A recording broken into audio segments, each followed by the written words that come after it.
ট্রেনে করে কোথাও যেতে হলে আমার এত আনন্দ লাগে, বিশেষ করে আমাদের এই দিকের লাইনের ট্রেনগুলো, মানে এই শিয়ালদা বা কৃষ্ণনগরের দিকে ট্রেনগুলো যেতে আমার এত আনন্দ হয়। কিন্তু সঙ্গে কেউ থাকতে হবে, মানে একা গেলে আনন্দ হয় না। তো আজকে বাড়ি থেকে বেরিয়ে গেছি কৃষ্ণনগর যাওয়ার উদ্দেশ্যে। তো এখানে সিগন্যালে দাঁড়িয়েছিলাম। আর এই জায়গাটা আমার এত ভালো লাগে, এটা স্টেশনে যেতে গেলে এখানে এতগুলো গাছ, সুপুরি গাছ এত সুন্দর সারি সারিভাবে থাকে না, দেখলেই ভালো লাগে। তো একটা কাজের জন্য আজকে বেরিয়ে গেছি সকাল সকাল, আর আমি মানে অপেক্ষায় থাকি যে কবে আমি যাব। এত ভালো লাগে বিশেষ করে এই মানে কৃষ্ণনগর লাইনের ট্রেনগুলোর দিকে বা শিয়ালদা লাইনে যাওয়ার ট্রেনগুলো আমার কেন ভালো লাগে সেটাই আজকে তোমাদের সাথে শেয়ার করব। চলো আমার সাথে পুরো ভিডিওটা থেকে দেখো, তাহলেই বুঝতে পারবে কেন ভালো লাগে। তো দেখো স্টেশনে চলে এসেছি, এসে টিকিট ফিকিট কেটে নিয়েছি এখানে।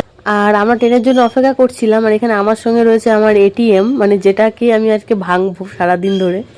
তো দেখো এই বলতে বলতে ট্রেন চলে এসছে, আর আমরা এখন ট্রেনে চেপে যাবো। আর যেহেতু সরকারি স্কুলগুলো এখন ছুটি, এই জন্য ট্রেনটা অনেকটাই ফাঁকা ছিল, অনেকটাই ফাঁকা। মানে অন্যবারে যখন আমি যাই এত ভিড় থাকে, এত ভিড় থাকে, দাঁড়ানোর জায়গা থাকে না।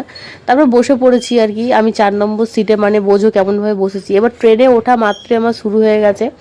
উঠেই আগে এখানে নিয়ে নিয়েছি ছোলা বাদাম, যেটা হেভি টেস্টি হয়, আমার খুব ভালো লাগে খেতে।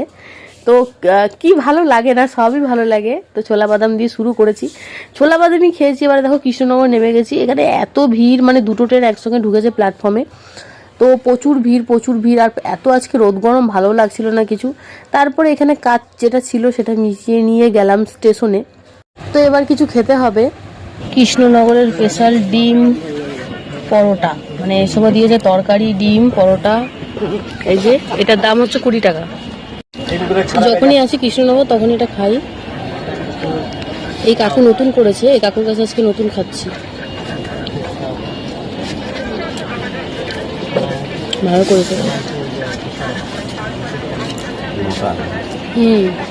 টেস্টি।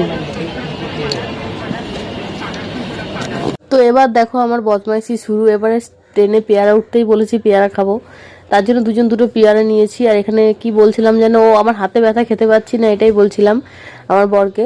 তো দেখো জাস্ট পেয়ারা খাওয়া হয়েছে। এবার দেখো যেহেতু প্রায় অনেকটা রাস্তা, কিছু তো খেতে হবে না, তাহলে বোরিং লাগবে।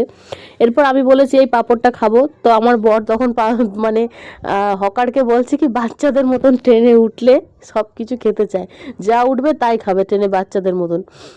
তারপরে পাঁপড়টা খেয়ে বলছি কি, না পাঁপড়টা খেতে তো বেশ ভালোই।